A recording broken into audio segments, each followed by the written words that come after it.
Bab 81, Pembantu yang Kuat. Ekspresi Luyo tetap tidak berubah, tetapi dia merasa senang dalam hati. Muridnya, Duan Musheng, tidak sekalkulatif Ming Xiyin meskipun dia beropini.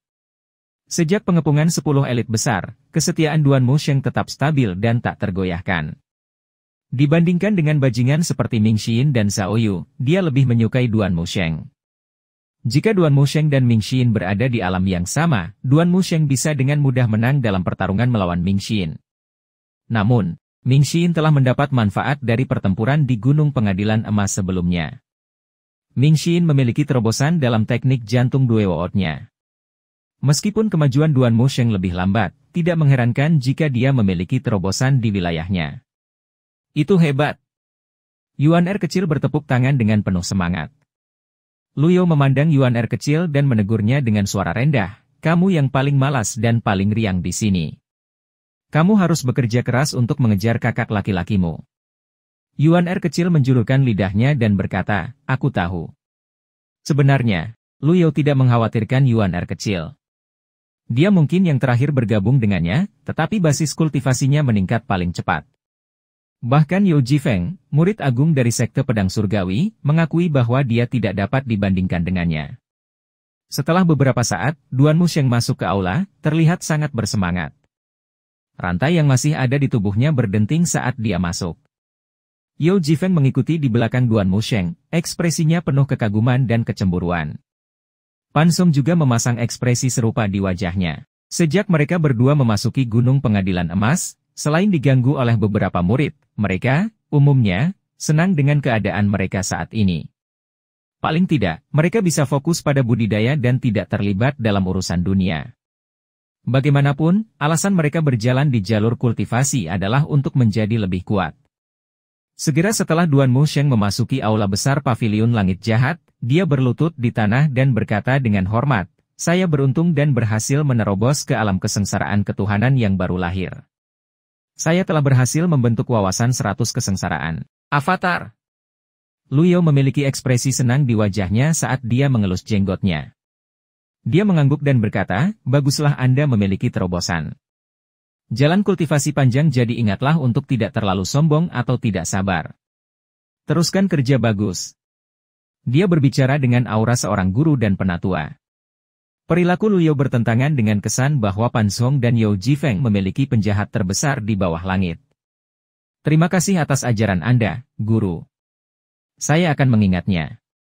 Duan Musheng melakukan koutou dengan tulus. Loyalitasnya naik 1%. Jelas bahwa semakin tinggi persentasenya, semakin sulit untuk meningkatkannya. Luyo tiba-tiba teringat tombak Tuan. Sepertinya pemilik tombak yang ditunjuk adalah Duan Musheng. Dia menganggapnya logis. Bagaimanapun, Duan Musheng mengembangkan teknik ilahi yang mencakup permainan pedang dan tombak. Karakter Duan Musheng yang jujur dan galak membuat tombak lebih cocok untuknya dibandingkan pedang. Tombak dan pedang adalah dua senjata yang berbeda, tetapi akan menghasilkan hasil yang sama. Akan bermanfaat baginya juga jika Duan Musheng semakin kuat. Setelah memikirkan hal ini, dia bangkit berdiri sebelum berkata, "Tunggu di sini. Aku akan segera kembali." Dimengerti. Luyo kembali ke ruang tersembunyi. Dia mengangkat lengannya, dan Overlord Spear terbang ke tangannya. Naga yang diikat di sekitar poros Overlord Spear memberinya udara yang megah. Setelah Luyo mendapatkan tombak Tuan, dia kembali ke aula besar. Begitu dia tiba, dia melemparkan tombak Tuan ke Duan Musheng. Suara mendesing. Yang lainnya kaget. Mereka mengira Luyo akan menghukum muridnya sehingga mereka tidak mencoba menghentikan tombaknya. Duan Musheng terkejut dan secara naluriah mengangkat tangannya dan menyilangkan rantai di depannya untuk membela diri. Dentang. Percikan terbang ketika Overlord Spear bertabrakan dengan rantai Duan Musheng sebelum ditembakkan. Setelah melihat ini, dia dengan cepat meraih poros Overlord Spear. Hanya dengan pandangan sekilas, dia sudah terkesan dengan tombak itu. "Ini senjata yang bagus. Aku memberikan Overlord Spear kepadamu. Gunakan dengan baik, dan jangan mengecewakanku," kata Luyo. Duan Musheng sangat gembira saat mendengar kata-kata Luyo. Dia dengan cepat menyingkirkan tombak Tuan sebelum dia bersujud dengan hormat pada Luyo. "Terima kasih untuk senjatanya, Tuan." Pada saat ini, Yuan Er kecil, Yu Jifeng, dan Pan Zhong akhirnya sadar kembali dan menyadari niat Luyo. Mereka merasa cemburu dan iri. Ding! Tuan Tombak berhasil mendapatkan pemilik. Nilai yang diaktifkan, tingkat surga. Hadiah, 1000 poin prestasi. Luyo berhasil memikirkan beberapa hal. Sepertinya nilai senjata hanya akan diaktifkan sepenuhnya ketika diberikan kepada pemilik yang paling cocok. Jika itu diberikan begitu saja kepada orang lain yang tidak cocok untuk itu tidak akan bisa mengeluarkan potensi penuhnya. Jika tidak salah, Duan Musheng akan mampu mematahkan rantai besi dingin dengan senjata tingkat surga. Sungguh hadiah yang bagus. Dia bertanya-tanya berapa banyak senjata yang tertinggal setelah kematian Ji Tiandao. Bagaimanapun, Ji Tiandao telah meremehkan terlalu banyak murid sehingga Luyo harus bersikap adil kepada semua orang sekarang. Saat Duan Musheng mendapatkan senjatanya, loyalitasnya meningkat 1% lagi. Tuan, saya ingin satu juga. Kata Yuan Er kecil saat dia berlari ke arah Luyo. Untungnya, Luyo sudah memikirkan apa yang harus dikatakan. Basis kultivasi Anda masih terlalu rendah. Anda seharusnya tidak main-main. Seperti kata pepatah, kejahatan satu-satunya orang biasa adalah membawa batu giok. Bagaimana seorang kultivator alam pengadilan ilahi melindungi senjatanya? Meskipun sangat sulit untuk mengolah senjata tingkat surga, para pembudidaya yang kuat dengan niat buruk masih akan menginginkannya. Ini adalah kejadian yang sangat umum. Baiklah, Yuan Er kecil mengangguk enggan.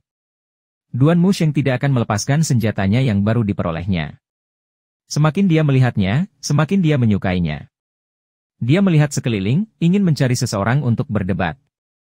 Jelas, tuannya tidak mungkin. Ini berarti hanya Pan Zhong dan Yao Jifeng yang tersisa. Kamu berdua.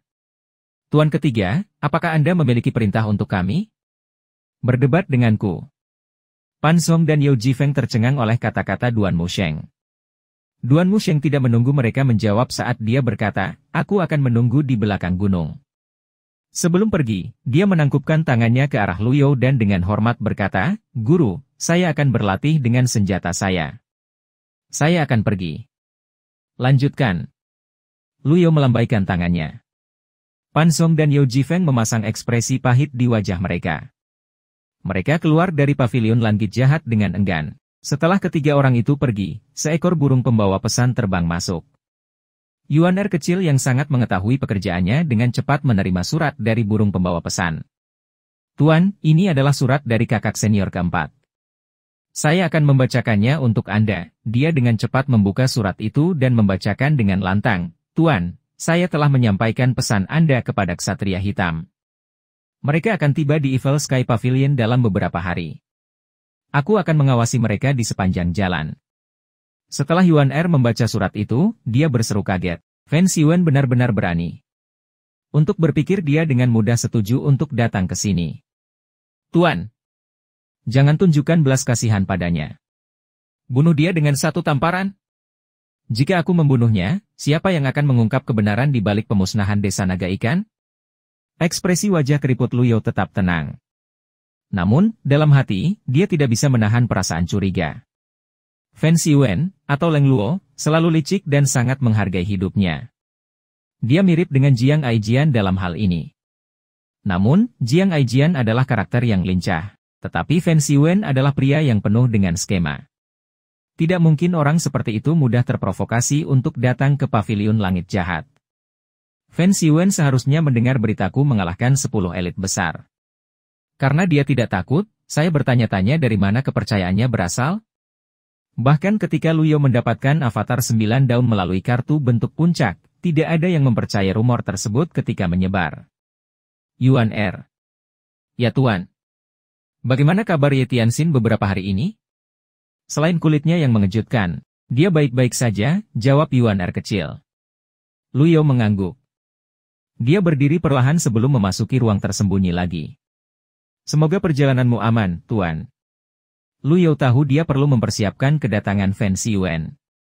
Dia perlu menemukan cara untuk menekan Fan Xiwen. Selain itu, sepertinya Fan Xiwen terkait dengan kebenaran di balik kehancuran desa naga ikan yang ada hubungannya dengan ingatannya yang hilang. Luyo membuka dashboard sistem begitu dia memasuki ruang tersembunyi. Dia memiliki 1310 poin prestasi.